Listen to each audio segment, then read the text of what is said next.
Deputy Speaker, you're now recognized.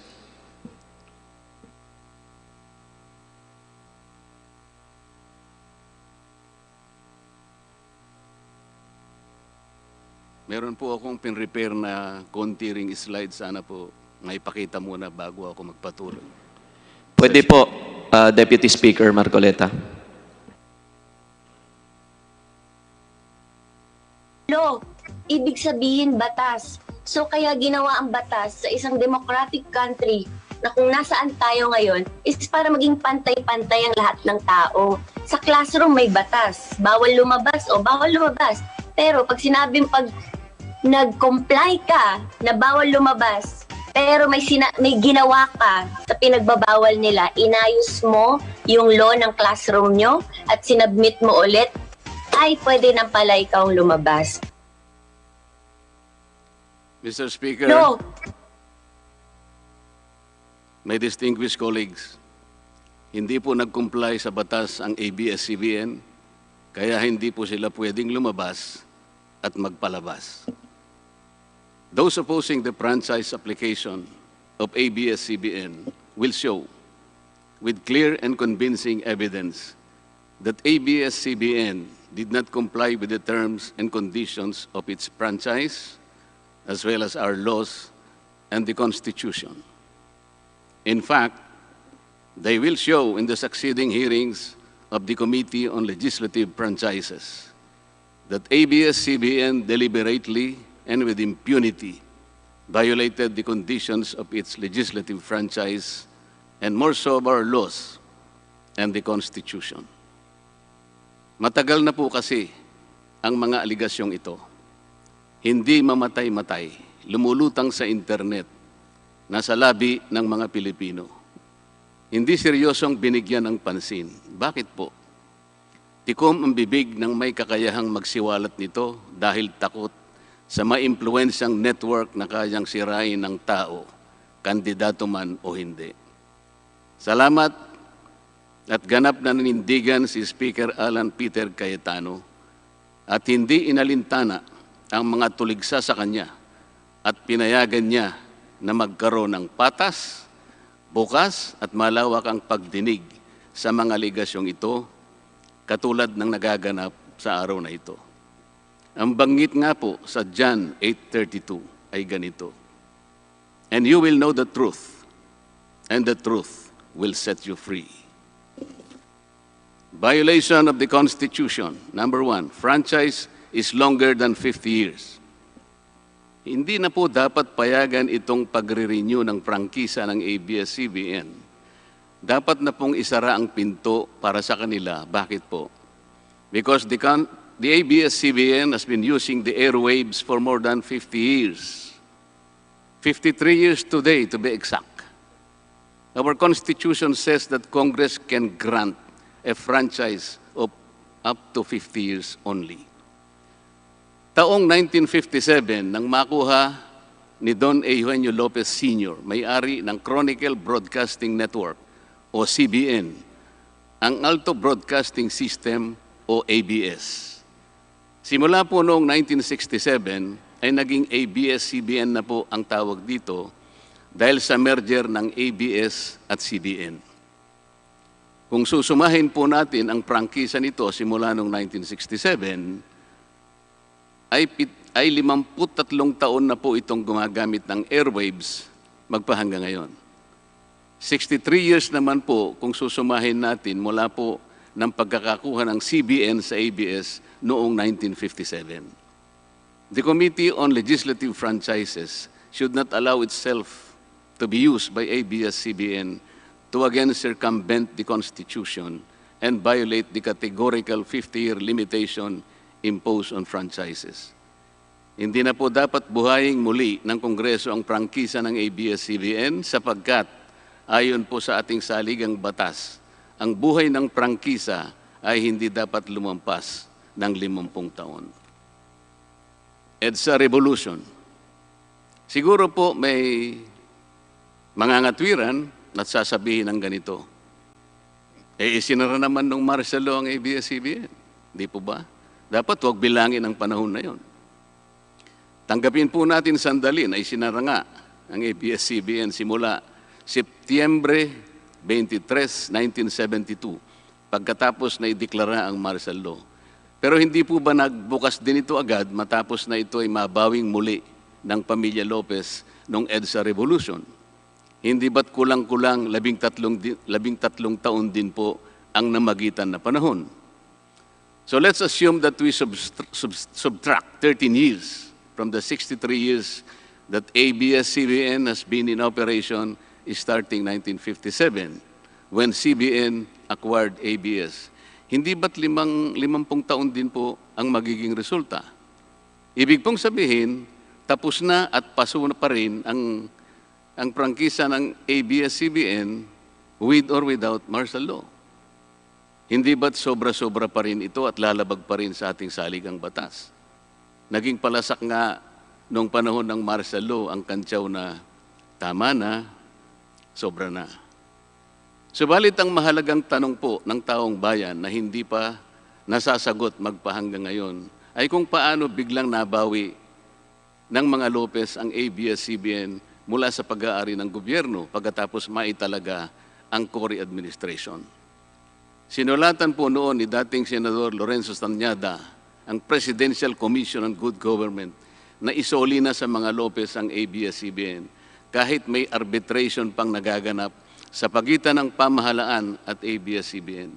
Na i-turn over po agad ang istasyon ng ABS-CBN sa mga Lopez sa kabila ng wala pang pagtukoy sa tunay na pagmeme-ari nito ayon sa kautusan sa Board of Administrators na binuo sa Letter of Instruction number 1 ni Pangulong Cory Aquino. Sa ngayon po ay wala man lang mailabas na papeles tungkol dito ang PCGG. Nagbayad po ba ang ABS-CBN sa Administrasyong Cory Aquino? Nag-public bidding po ba? Bakit tila ura-urada at habang magulo pa ang lahat dahil katatapos lang ng EDSA Revolution, ay biglang napasakamay na muli ng mga Lopez ang ABS-CBN? Nakabatay po ba ito sa batas? Hindi po ba dapat sagutin ng ABS-CBN ang mga tanong na ito upang mapanagot po ang dapat na managot kung meron man? Foreign ownership. Puntahan naman po natin ang muling pagbubukas ng ABS-CBN noong 1986. Pati po kasi noong panahon yun ay may paglabag na rin sa ating saligang batas. Ano po kaya yun? Dahil Amerikano at hindi Pilipino ang may-ari at namahala sa ABS-CBN, na mariing ipinagbabawal ng saligang batas. Congress should deny the franchise application of ABS-CBN for its clear violation of the Constitution, requiring 100% Filipino ownership and management of mass media companies. ABS-CBN's former president, Mr. Eugenio Gaby Lopez III, was an American citizen when he took the helm of the company in 1986 as director, then president, and then chairman in the later years. It was only in 2000 that he petitioned for recognition of Filipino citizenship and was issued a certificate of recognition as a Filipino citizen in 2002. At kahit sabihin po natin wala na ngayon sa management ng ABS-CBN si Ginoong Gaby Lopez, nagpatuloy pa rin ba sa paglabag sa saligang batas ang ABS-CBN? Opo. Dahil magpahanggang ngayon ay nagbebenta pa po sila sa mga banyaga, mga hindi Pilipino, ng pag-aari o ownership rights ng ABS-CBN. Through an intricate web of corporate layering, ABS-CBN lets non-Filipinos to own its common shares through the issuance of Philippine Depositary Receipts o PDRs.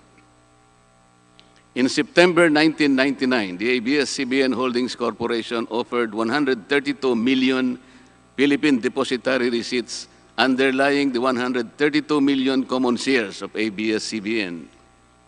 Immediately prior to the closing of the PDR's offering, Lopez Incorporated, the main stockholder of ABS-CBN Corporation, transferred 132 million ABS-CBN shares to ABS-CBN Holding Corporation, its alter ego.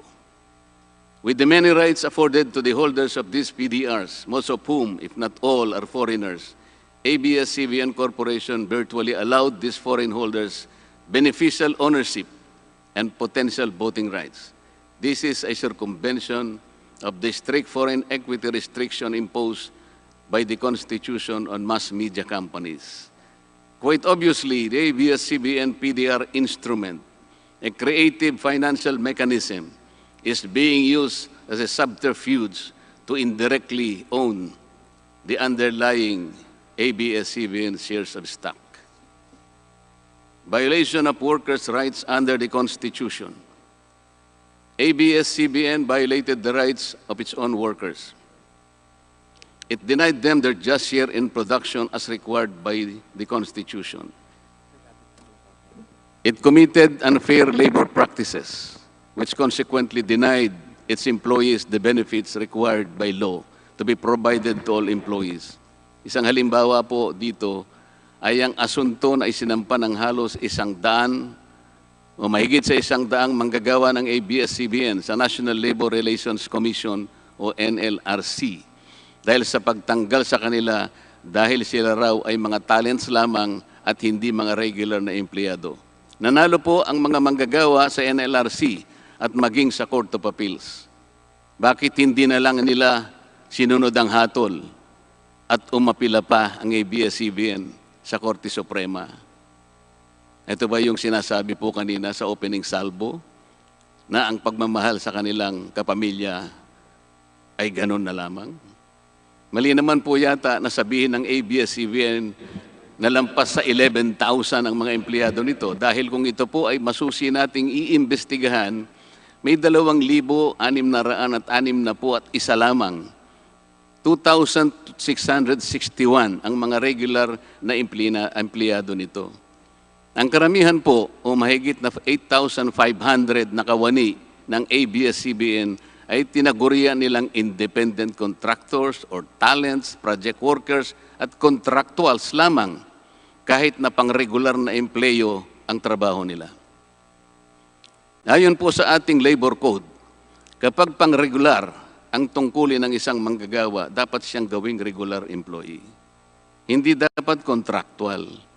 Hindi dapat independent contractor, talent, o kaya'y project worker lang. Malinaw na labag sa batas ang ginagawa ng ABS-CBN.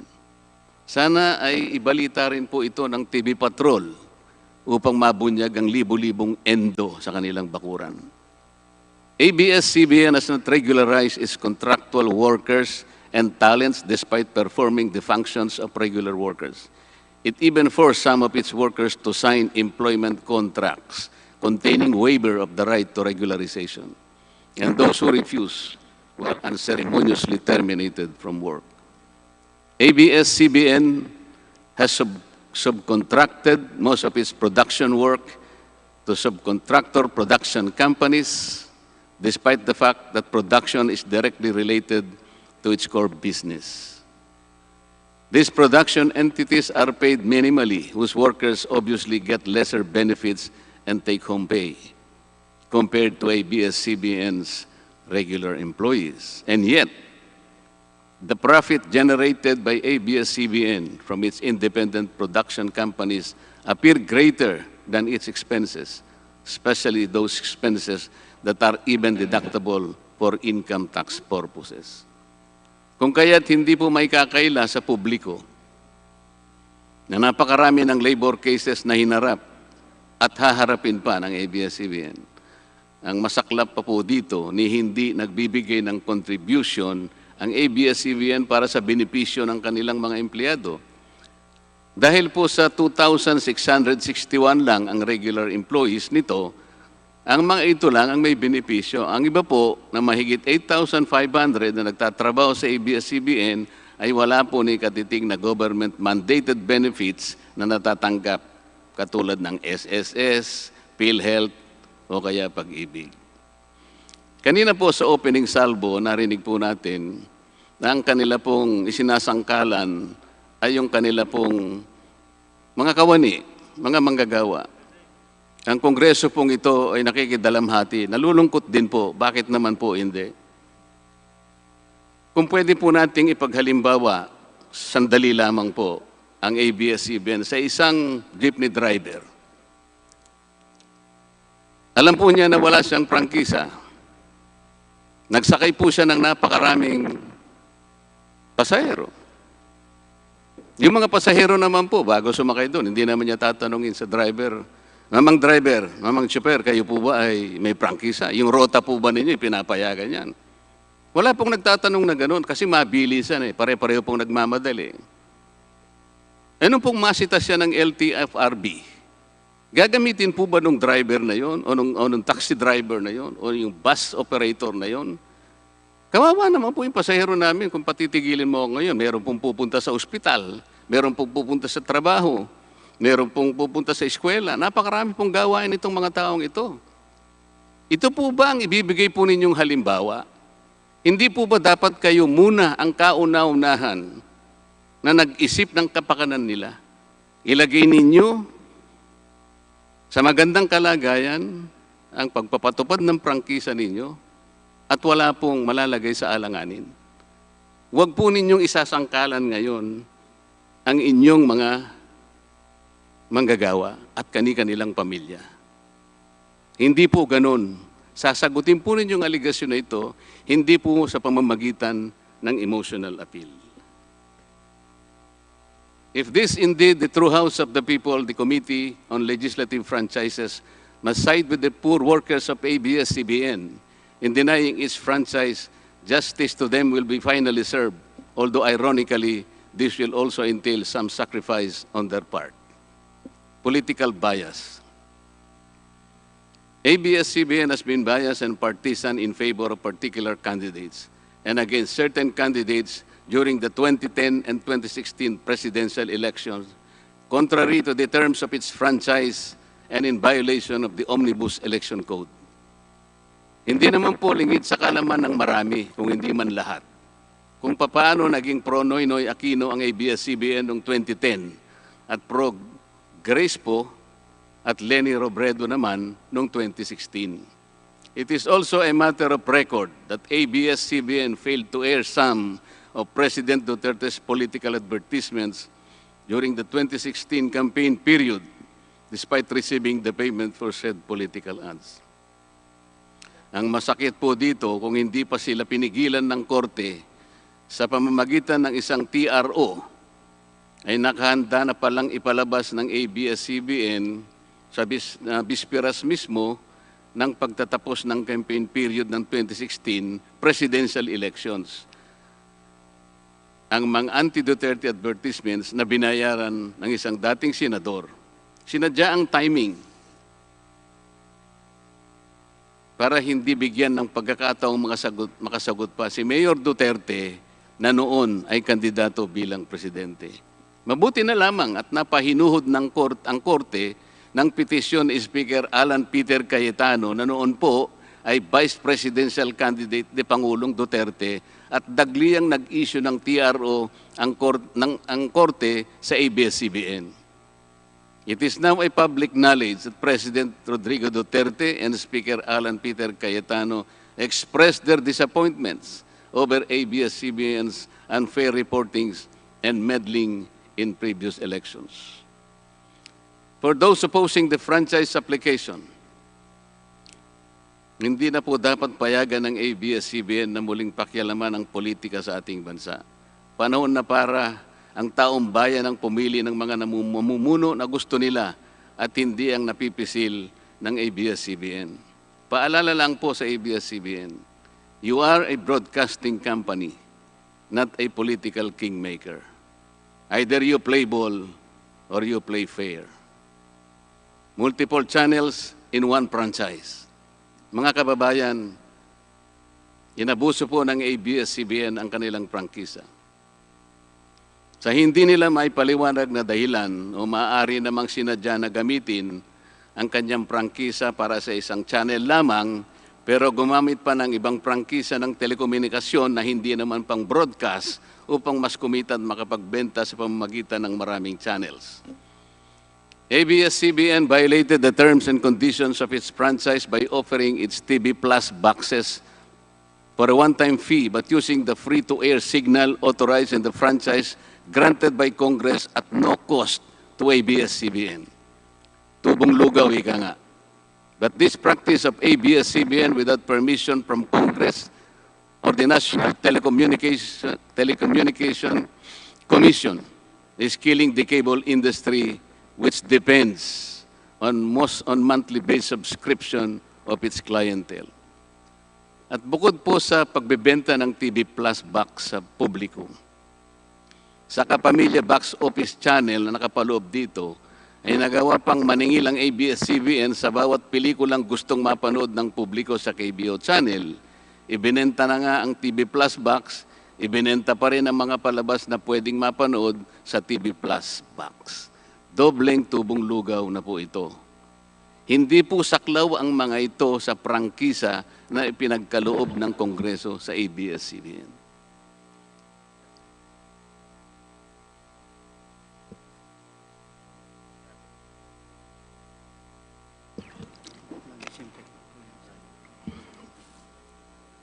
ABS-CBN, contrary to the terms and conditions of its franchise, operated this pay-per-view channel, otherwise known as the Kapamilya Box Office, or KBO, without a valid permit from the NTC. And despite NTC's order to refrain from operating a PPB until the issuance of an appropriate guideline for the same, ABS-CBN continued its operation until the expiration of its franchise on May 4, 2020. Tax evasion. ABS-CBN also violated the terms and conditions of its franchise by engaging in tax avoidance schemes, which deprived the government of the much-needed revenue. It used its wholly owned subsidiary, Big Dipper Digital Content and Design, Inc., a PESA-registered company, as tax shield. Its main customer is ABS-CBN Hungary. And because of this unconscionable tax avoidance scheme, ABS-CBN alleged effective tax rate in 2018 was at negative 5%. This means that ABS-CBN managed to avoid paying taxes in 2018. Bakit po ang GMA7 na hindi naman kasing laki o kasing yaman ng ABS-CBN ay nakapagbayad ng buwis sa pamahalaan ng 1.6 billion pesos noong 2018? Samantalang ang malaalamat na ABS-CBN ay walang binayarang buwis. Bakit naman nakalibre ang ABS-CBN noong 2018 sa negative income tax nila na 84 million? Ibig sabihin po nito ay may tax credit pa ang ABS-CBN at ang gobyerno pa ang lumalabas na may utang dito. Wala pong pagkakaiba ito, mga kababayan, sa isang taong nangutang sa tindahan, binigyan pa ito ng sukli. In 2019, ABS-CBN again did not pay its rightful taxes. It avoided this by entering into compromise agreement with the Bureau of Internal Revenue, with the latter accepting the settlement of 152 million pesos plus from ABS-CBN, equivalent to only 40% of its assessed deficiency in income tax, value-added tax, and documentary stamp tax payments. But this is only one among the 4 other cases lodged by the BIR at the Court of Tax Appeals, all of which were also settled by compromise. Bakit po ganun? Hindi po ba nando sa prangkisa ng ABS-CBN na babayaran nila lahat ang rightful taxes? Kinakailangan po bang sila ay habla pa ng BIR bago sila mapilitang makapagbayad lamang kahit settlement lamang? Ang linaw po ng kanilang prangkisa na babayaran lahat ang kaukulang buwis. Bakit kailangan pong sila ihabla at idemanda pa ng BIR para lamang sila ay makapagbayad? There are also allegations to date that ABS-CBN's Lingkod Kapamilya Foundation, ALKFI, is being used as ABS-CBN as tax shield, and that ALKFI also failed to file donor's tax return and pay the donor's tax. Ito po ang mas nakalulungkot dito, mga kababayan. Kapag politiko o government official ang nagkawang gawa, Epal ang tawag dito ng ABS-CBN. Kahit mula pa sa sariling bulsa ng politiko, ang pinanggalingan ito. Pero kapag ito ay galing sa lingkod kapamilya, puro pangalan ng ABS-CBN ang kanilang pinangangalandakan, katulad po ng nakita natin ngayon. Alam naman natin na galing naman sa lahat, sa mga donors ang pondo na ginamit nila. Meron po kayang nanggaling sa yaman ng ABS-CBN. Di baling ang pantulong ng ABS-CBN ay galing sa donasyon ng ibang tao. Di baling ang perang pantulong ay mula sa tax avoidance ng kumpanya. Ang mahalaga ay mapalabas nila sa pamamagitan ng sa mamamayan, katulad po ng nakita natin ngayon na napakabuti at napakabait ng ABS-CBN.